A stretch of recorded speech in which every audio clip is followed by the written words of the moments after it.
So today we're going to take a trip down memory lane and go back almost exactly a year to May 30th, 2021 to take a look at Sentinels versus Fnatic in the first ever International LAN final. And it was a lot of fun to go back to this game. And I'm sure if you watch this game or, watch Pro Valorant at this time, you'll get a big nostalgia hit from just certain things like just these little hexagons that they used to have on the overlay that I kind of miss, to be honest. I kind of like these hexagons. Also, Sick is playing this agent that, probably none of you have heard of, might not know they used to be in the game, called Phoenix. That's a big shock. And then also there's just like a lot of things, that we have to compare to, how much have things changed overall. One thing that, was absolutely crazy. I completely forgot that the jet knives used to only cost 6. Completely forgot that that was ever the case. Can't really believe that. Yeah, Jet was just completely broken. I mean, look at Durka's buy here on this round. So Jet used to have 3 smokes at this point. The ult cost 6. You could right click with the ult and obviously it would refresh the knives as well. The dash obviously was the old dash as well. Dirk is able to buy a ghost, 2 cloud bursts and an updraft in this pistol round. Utility was dirt cheap as well. It was a completely different game. But let's take a look at how the pro game has changed with that. And we're going to see some rounds that are pretty normal and some that aren't so normal. And let's start with Sentinel's attacking pistol round here. And this one I would say obviously is one of the more normal rounds because we got an early sky flash that Mystic, obviously hears that people are there. They send in that Cypher Cage towards long, but Fnatic are actually going to play full retake in this round, which again is something that we didn't see too much of in this game, but you probably would see more now than you did in this game. But this is one instance where they did go for it, and you see that this is actually going to be a pretty good retake on the whole from Fnatic. They kind of wait for everyone, to get into position and get there, and they have a really good idea of what they want to do, right? They send this Killjoy turret here to watch anyone coming on the lurk. We get the Skydog kind of clearing early there from Heaven. The one thing I would say is they do have 4 people Heaven, which I'm not quite sure that teams would necessarily do now, but it's okay. We actually get a Killjoy Nano Swarm lineup that's going to come in here as well. You might have just seen it there. We get the Sky Flash coming out, and they decide to drop down. They have these 2 smokes. They send the second Sky Flash deep towards long, and they're going to Sage Wall off the spike here as well. Really nice overall round from Fnatic, because you're going to see that they just end up cleaning up here with all that utility, with the space that they kind of generate with it. And yeah, they just end up mopping up here. Nice trade there. And they know where Dapper is because he got hit by the Killjoy turret as well. Really, really nice retake from Fnatic overall to start this game. And as I said, you could take that round and just put it into a pro game right now. And outside of maybe some of the comps, everyone would go, yeah, that looks like a round from right now. However, there are some differences, some big differences as well, I think. And a lot of it has to do with kind of the meta of the map Haven, I think. And I'd be interested to go back and look at the other maps as well to see if they've changed. But particularly here on Haven, there was one major difference, I think, to the way that this game was playing out. And that is that really this square now in pro games is fought over like a battlefield, like a real life battlefield where utility will just go in spamming into this little area of the map like nothing you've ever seen before. And the reason that is because if defenders can get control of this little area here, and let's say get like their op player just looking down here with an op, and they get control of this square, the big thing that allows you to do is 2 of the kind of 5 lanes of this map you can just guard with 1 person. That's really, really effective, right? It means that you can have 4 people for these 3 other lanes, and your defensive side will probably be pretty good, right? And so that's a big thing that is happening right now, right? And I think it's a big reason why Breach is kind of seen a lot of play right now, right? Is for the various stuns that you can send in towards this A lobby area and try and get early control of it. That did not happen in this game. There was very, very little utility on the whole thrown in there from the defensive side. From either side, really, which, it's just kind of foreign right now, because if you watch a pro game right now, that's pretty much all you'll see. But let's take a look at round 3, because there's something else as well. They do send in this Sky Flash Fnatic, and they often did.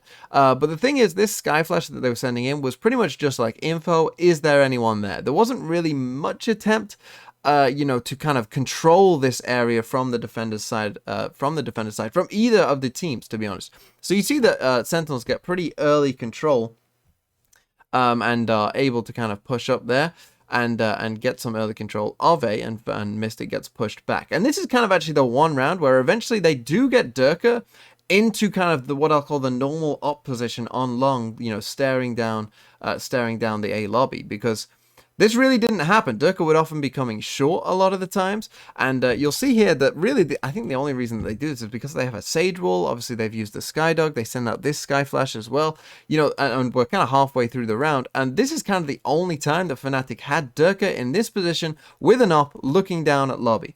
Which is something that would pretty much happen in almost every defensive round for them now, and would happen in the first second of a round, whereas it's happening like halfway through, and they've used a lot of utility, and they have a wall on short to make sure he's okay there. Like, you can see the differences already, right? And so that was just kind of one thing that was going on. Then what we're going to see here is Sick is just going to walk into Garage. You know, he has a flash available to him that he doesn't use. You know, they don't smoke off the Garage window. They kind of, you know, just walk in, and so he dies for that. They do eventually manage to trade it.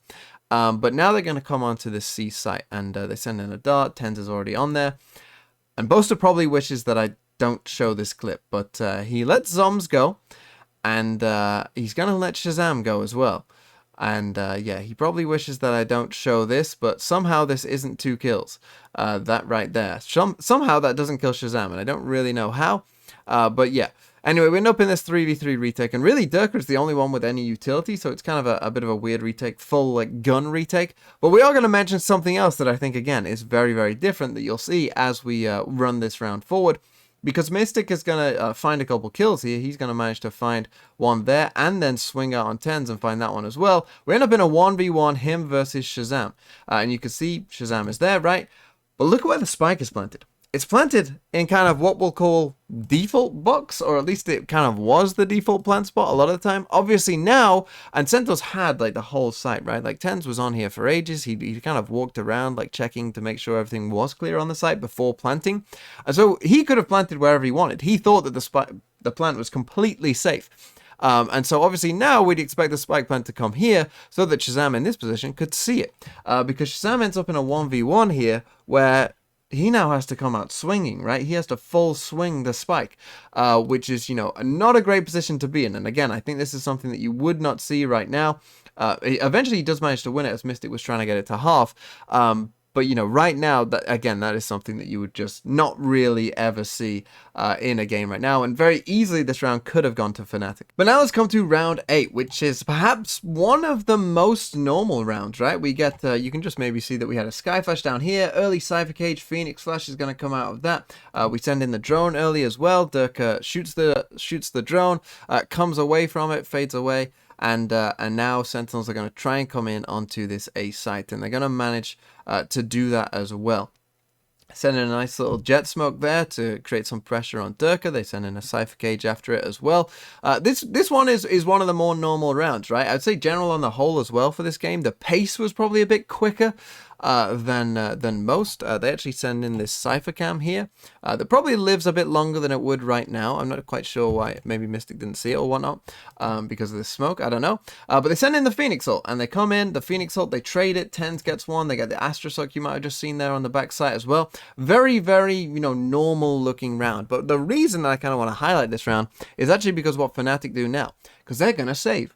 And this is, I think, the only time in this game that kind of, you know, multiple people in this scenario on the defensive side, after losing a site, that they decided to save.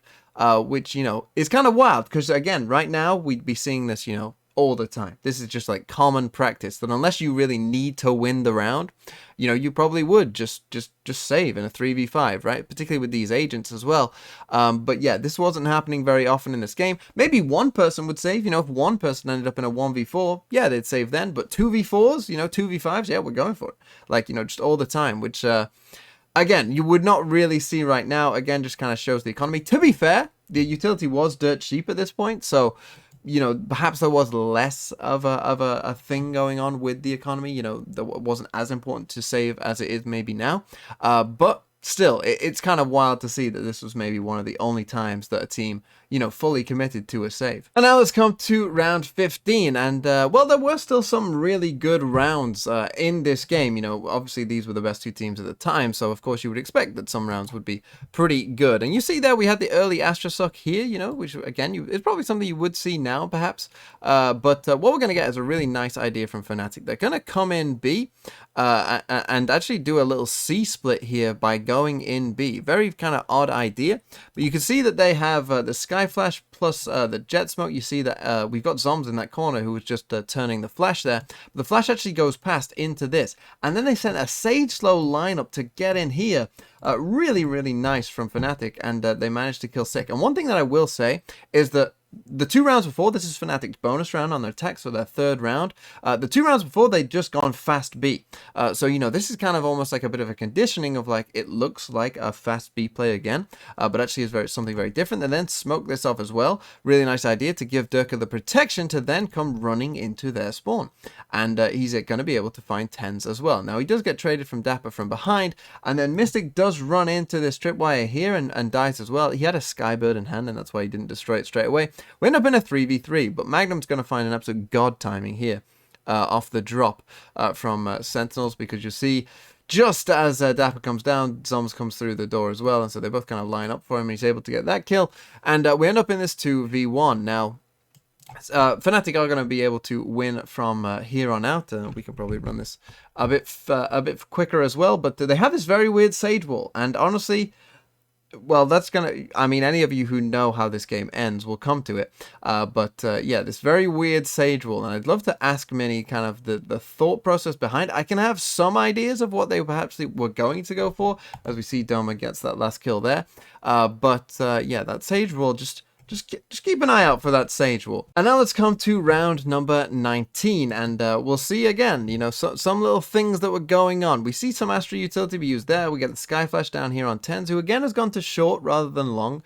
You know, again, a bit of a weird quirk. And Fnatic, though, they're going to go for this fast B play again, right? And they're going to get into this site. They managed to get that first kill there on Zombs. They even kill the Phoenix ult as well. They get this Sage Wall up on that side there. But what I want to really focus on this round is just how aggressive they play this post plant. And again, how this would not really look like, you know, what would go on right now, right? Because they're going to get the spike down. And normally what you see when the spike goes down on B is literally all of the attackers just come back here. Yeah, everyone just runs out, and they're just going to hope to just spam it and whatnot and get the kill that way. And they've killed the Astra, so there's no like Astra wall that can come in either from the side of Sentinels to stop that. So I was expecting that would be the case, but no, you can see that Durka is already pushed up here. Dome is going to stay on the site. You know, Mystic's going to be playing very aggressive here. Magnum's going to go try and pushing into Garage as well. Rather, you know, right now, what would probably happen is Magnum would just sit here and just hold it, right? They've already killed the Phoenix ult that's come around from back there, so they know that someone is in there. The Sky ult is heading towards there as well, and he's going to try and swing into it on his own, right? Which is just, again, something that you would just not see right now, right? Like this just wouldn't happen, and you know, Durka would not be in that position, and Doma would not be on the site up here in this corner either. You know, they would all just be away. They would just be letting the time just create problems for Sentinels on its own. You know, I mean, you can do this with like a save, but this is a full gun round for both sides. You see that Durka just is able to avoid the Phoenix Molly there, but Dapper comes around, swings on him, gets that kill. They do have Boaster here in a very pushed up position. Doma actually goes for a res there, I think, and gets caught out with the res animation in his hand. But Dapper just, you know, kind of feels that Boaster is going to be there. There was a lot of that from both teams, where the spike would go down. There was a lot of kind of, you know, trying to lurk and counterflank. I think in general, teams now have wised up to that a bit more, and so don't nearly get caught off as much by it, and so less teams even try it, because you know, it's kind of a bit risky a lot of the time, and you can often just find yourself dead. So yeah, just the way that they played this post plant, again, not something that you would really see too much of now, but a very interesting round to look at nonetheless. And now let's come to the dreaded round 24, and I'm sure that you know, the Fnatic players look back at this round and probably, you know, I mean, maybe if they've gotten over it, they can laugh now. But again, this is a round that you just would not see right now. It starts off okay for Fnatic, but they're going to lose a 3v5 against a team that is on a save. And I think, you know, again, this is kind of the awareness, you know, checking the economy, things like that. I'm not sure if they did that for this round or whatnot. But you're going to see, like, it starts off pretty well for them. They're just going to go for a C hit, which, you know, is fine. But then, yeah, they're just going to get caught out here against a save of all things, you know, well, not a save, like it's basically as much as Sentinels can buy, which is very, very little indeed. So you see Durka goes in and he gets those first 2 kills. The initial take of the site is absolutely fine. The spike gets planted, and it gets planted sort of for long. You know, it's open enough for long. But then you've got Boaster just, you know, out here in his astral form. He dies there and gives them a gun, right? Like this would be like, oh my god, you cannot do that, right? You just cannot be caught in that situation in the astral form. Now, you know, you're only against a save. Those stars, you shouldn't even need those stars. You know, and then they do this Sage Wall again. And I'm sure many of you have seen this clip, but Durka don't know what he's doing again. Again, it kind of plays out the same, right? Like, they're playing this post plant extremely aggressively against a save as well, where, you know, you're kind of expecting they've got Spectres and whatnot, and you have guns. Right now, everyone would be back here, right? Like, the closest you would have someone probably would be there. You know, in a 5v3 here, like, you'd just be playing super safe. But again, you can see that Fnatic, you know, 3 people here are on site. Only Mystic is behind. And I'm sure the only reason he's behind is because they want to watch the flank as well, more than just this Killjoy alarm. But so yeah, extremely aggressive post plants that, again, I don't think you really would see now. But here's the Sage Wall, right? Like, I'd love to ask Mini what this Sage Wall was doing. The infamous flash here, because Mystic was the only one that's far back, right? He just misses this flash and it goes here instead of there, which I think is probably the reason they wanted to do it. But obviously they just give them an avenue to kind of escape here. The flash isn't perfectly placed, and they get the kill there from Shazam. Magnum's able to get one. Mystic comes out swinging here and dies there. And then, of course, Magnum's left on his own. And Sentinels managed to win the game. But, yeah, it was really fun to come back and take a look at some of this stuff. I would say that overall, you know, I mean, I would say most of the executes kind of looked the same. I think some of the big differences were kind of retakes, map kind of meta understanding and how that's changed, obviously, with A main and whatnot. That was a big one for me.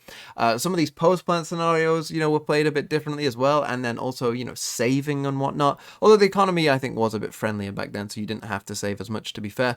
But yeah, those were kind of the big kind of takeaways from me, and that is how the pro game really has shifted a lot in those kind of big 4 areas. But it was very much fun to take a look, you know, come back to this game. A big nostalgia hit of watching this game at the time. Yeah, but I hope you enjoyed it as much as I did, and I'll be back tomorrow with more analysis.